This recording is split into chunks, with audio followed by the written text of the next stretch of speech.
우리 방금 전도사님께서 성탄의 참된 의미에 대해서 말씀을 해주셨습니다. 많은 사람들에게 있어서 성탄은 그저 서로 선물을 나누는 정도, 그런 의미로 여겨지고 있다고 하는 것이죠. 그리고 성탄의 정신, 크리스마스 스피릿이라고 할 때 사랑이라든지 나눔이라든지 이런 개념을 우리가 먼저 떠올리게 되는 것 같습니다. 물론 우리가 연말쯤이 되어가지고 서로 마음을 담아서 선물을 주고받는 것 그 자체로 나쁜 것은 전혀 아닙니다. 제가 선물을 막 미워하는 사람이기 때문에 이런 얘기를 드리는 거 아니에요.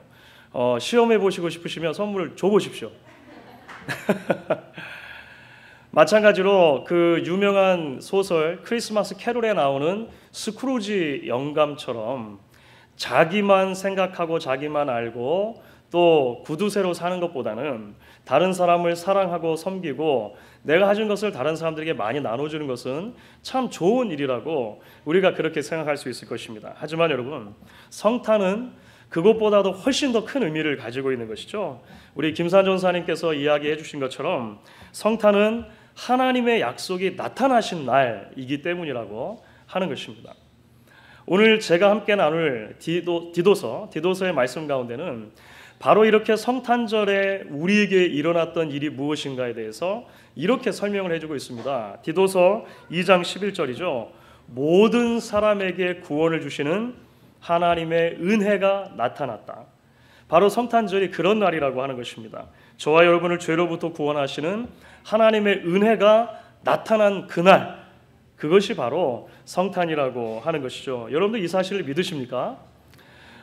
우리 옆에 계신 분들하고 같이 그렇게 한번 인사하시면 좋을 것 같아요. 그래서 우리 이 날이 어떤 날인가, 참 좋은 은혜의 날이다라고 하는 걸 생각하면서 같이 옆에 계신 분들하고 한번 인사 나누겠습니다. 참 은혜로운 날입니다. 이렇게 한번 인사하겠습니다. It is truly a blessed and gracious day. 참 은혜로운 날입니다. 그렇죠? 저는 이제 이렇게 우리 전사님께서 나눠주신 성탄의 참된 의미에서 좀 더 나아가서 또 다른 중요한 질문 하나를 던지면서 함께 여러분들과 말씀을 나누기를 원합니다. 성탄이 도대체 무엇인가? 라고 하는 질문을 먼저 던졌고 그 질문에 대한 답을 한 것입니다. 이제 여기서 조금 더 나아가서 그렇다면 내가 성탄 신앙을 가지고 이 땅을 살아간다는 것은 도대체 무엇을 의미하느냐? 이런 질문을 우리가 또 던질 수 있다고 하는 것입니다. 다시 말하면 예수님께서 나를 구원하시기 위해 이 땅에 오셨다는 사실을 믿는 것이 성탄 신앙이지 않습니까?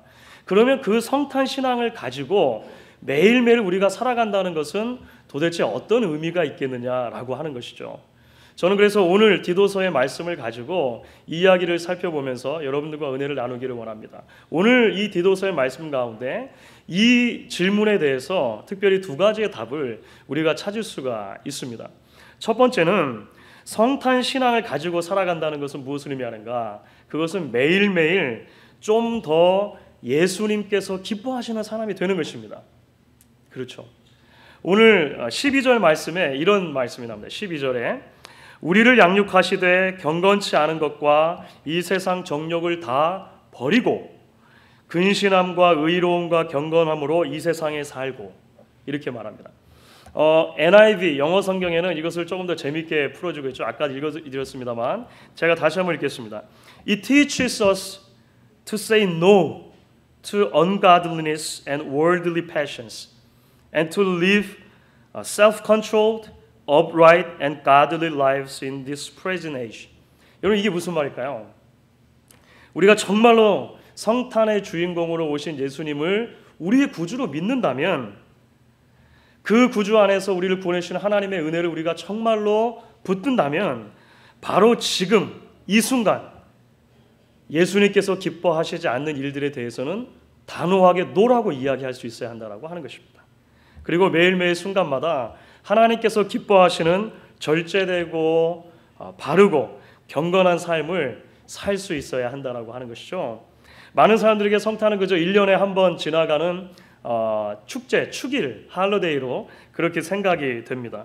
그래서 성탄절이 일단 딱 지나고 나면은요, 우선 뭐가 그칩니까? 캐롤이 그치죠, 캐롤. 그렇죠? 그 성탄절이 딱 지나고 나면 집집마다 거리마다 밝혀두었던 성탄 장식들이 다 없어지는 것을 보게 됩니다.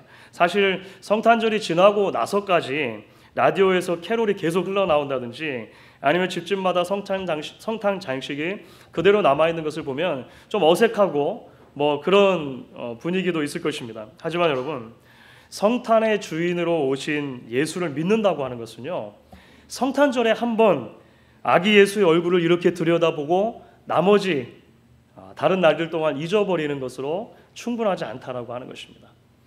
성탄절에 한번 우리가 다 모여가지고 예수님의 생일잔치를 거하게 해드린 다음에 나머지 1년 동안은 그 예수님 잊고 사는 것, 성경이 우리에게 말씀하는 그런 성탄 신앙이 아니라고 하는 것입니다.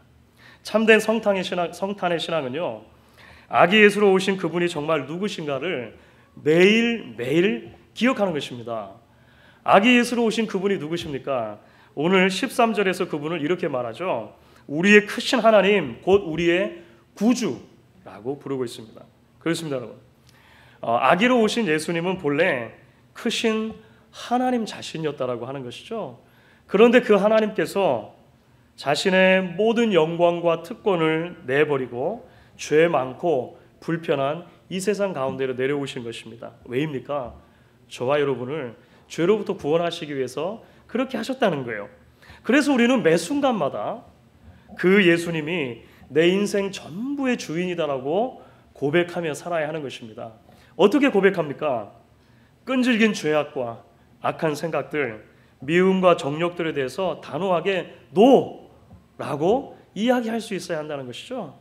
반면에 내 마음과 삶이 항상 하나님께서 기뻐하시는 그런 삶으로 드려질 수 있도록 주님을 기억해야 한다라고 하는 것입니다. 이것이 바로 우리가 성탄의 신앙을 가지고 매일매일을 살아간다라고 했을 때 의미하는 바라고 하는 것입니다.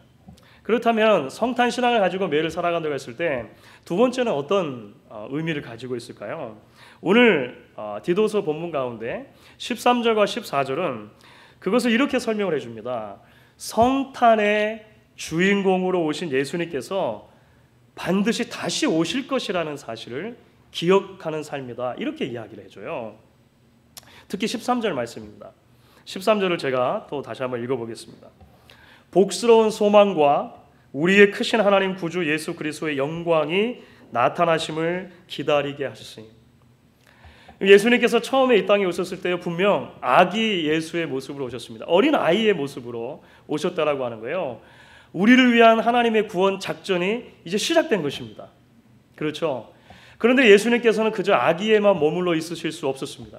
예수님은 십자가를 지셔야 했고 그 위에서 죽으셔야 했고 다시 부활하셔야 했다라고 하는 거예요. 우리를 위한 구원의 근거를 마련하신 것입니다. 그런데 이야기는 거기서 끝나지 않습니다. 부활하신 예수님께서 이제 승천하시고 하나님의 보좌 우편에 앉아 계시는 이야기가 성경에 기록이 되어져 있습니다. 우리를 위한 구원 작전이 성공적으로 이루어졌다라고 하는 것을 증거하는 것이죠. 그런데 여러분, 성경의 이야기는 거기서도 끝나지 않습니다. 성경은 그 예수님이 다시 오신다 이렇게 말하는 거예요. 왜 다시 오셔야 합니까?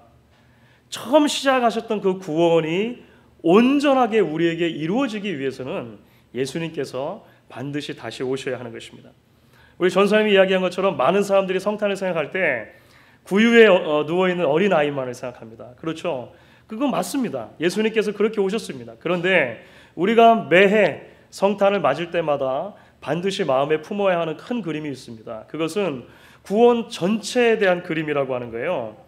구원의 시작부터 끝까지 하나님께서 이루어 주신다라고 하는 큰 그림을 우리 마음속에 가지는 것입니다. 아기 예수의 오심에서 출발한 구원을 하나님께서 다시 오실 예수 그리스도 안에서 완전하게 이루어 주신다라고 하는 것이죠. 여러분, 그 성탄절에 자주 부르는 대표적인 크리스마스 캐롤 가운데 울면 안 돼라고 하는 캐롤이 있습니다. 이런 가사죠. 우리 아이들 한번 불러보게 하려고 하다가 그냥 제가 읽겠습니다. 이 가사가 이렇게 되어 있죠. 울면 안 돼, 울면 안 돼. 산타 할아버지는 우는 아이에게 선물을 안 주신대. 산타 할아버지는 알고 계신데 누가 착한 애인지 나쁜 애인지 오늘 밤에 다녀가신대. 잠잘 때나 일어날 때, 짜증낼 때, 장난할 때도 산타 할아버지는 모든 것을 알고 계신데, 이게 사실 굉장히 신나는 그 캐롤이잖아요. 울면 안 돼, 울면 안 돼 이렇게 부르는데요. 사실 여러분, 제가 읽어드린 가사를 곰곰이 생각해 보니까요, 굉장히 무서운 가사예요. 이것보다 더 무서운 일이 있을 수 있습니까? 그러니까 크리스마스가 마치 마지막 심판날 같은 거예요. 그러니까 우리는 계속 마음을 졸이면서 살아야 하는 것입니다. 나쁜 일을 하거나 짜증내면은요, 선물이 없는 거예요. 조그마한 실수를 하고 징징거리고 울기만 해도 여지없이 선물은 물 건너간 것입니다. 그러니까 이게 제가 너무 심하게 얘기하는 것 같을 수 있지만은 인과응보적인 세계관의 아주 전형적인 모습이죠. 그렇죠? 사랑하는 여러분, 하나님은 산타 할아버지가 아니십니다. 그렇죠? 하나님은 애초부터 아무런 조건 없이 우리를 구원하기로 작정하신 것입니다. 왜 그렇습니까? 사랑하기 때문이에요. 그것보다 더 우리의 구원의 이유에 대해서 잘 설명할 수 있는 방법이 없는 것입니다.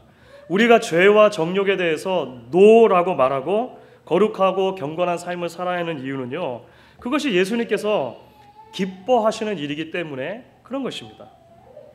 우리를 사랑하시고 구원해 주신 예수님께 감사하기 때문에, 우리도 그분을 사랑하기 때문에 그렇게 사는 거예요. 그런데 여러분, 우리가 이 땅을 사는 동안에 반드시 기억해야 할 것이 있죠. 우리는 이 세상 속에서 완전히 죄로부터 자유로울 수는 없다라고 하는 것입니다. 그렇죠? 마음에는 그렇지 않았는데 우리 입에서 나가는 말이 남에게 상처를 줄 때가 얼마나 많으냐라고 하는 것입니다. 끊어야 하는데 마음속에 생각은 하지만 잘 끊어지지 않는 것들이 얼마나 많냐라고 하는 거예요. 교회에서 말씀을 듣고 은혜를 받을 때는요, 마치 저 문만 나가면 세상의 모든 유혹을 다 이길 수 있을 것 같아요. 그런데 금방 육신의 정욕과 안목의 정욕과 이 생의 자랑에 휩싸이는 우리 모습을 보게 되는 것입니다. 지난 한 해를 살아가시는 동안에 우리 중 누가 이 연약함과 죄에서 완전히 자유로울 수 있었다라고 이야기할 수 있겠습니까? 하지만 사랑하는 여러분, 그럼에도 불구하고 우리에게 소망이 있는 것입니다. 오직 은혜로 예수 안에서 우리를 구원해 주시겠다라고 하는 하나님의 약속은 변함이 없다라고 하는 거예요. 물론 성경이 우리에게 마음대로 살아야 된다라고 이야기하는 건 아닙니다. 우리는 예수님을 기쁘게 하는 삶을 살아야 해요. 하지만 동시에 우리가 기억해야 할 것이 있는 거죠. 하나님은 산타 할아버지가 아니라고 하는 것입니다. 내가 늘 지켜보고 있다. 조금만 실수해도 선물은 다 물 건너가는 것이다. 하나님 그렇게 말씀하시지 않는 것입니다. 우리가 무서워서 벌벌 떨며 신앙생활할 것이 아니라 감사 가운데 신앙생활하는 이유가 거기에 있는 거예요. 그래서 오늘 본문 가운데 예수님 안에서 주신 소망이 복된 소망이다 라고 이야기하는 이유가 거기에 있는 것입니다. 2014년에 성탄을 맞는 주 안에서 사랑하는 성도 여러분, 모든 사람에게 구원을 주신 하나님의 은혜가 나타난 날이 바로 성탄절 날입니다. 그리고 그 은혜는 우리를 이러한 성탄의 신앙을 가지고 이제 매일매일 살아가는 삶으로 부르고 있는 것입니다. 그 은혜의 부르심에 믿음으로 응답하는 저와 여러분이 되실 수 있기를 주의 이름으로 간절히 축원하겠습니다. 우리 한번 같이 기도하도록 하겠습니다.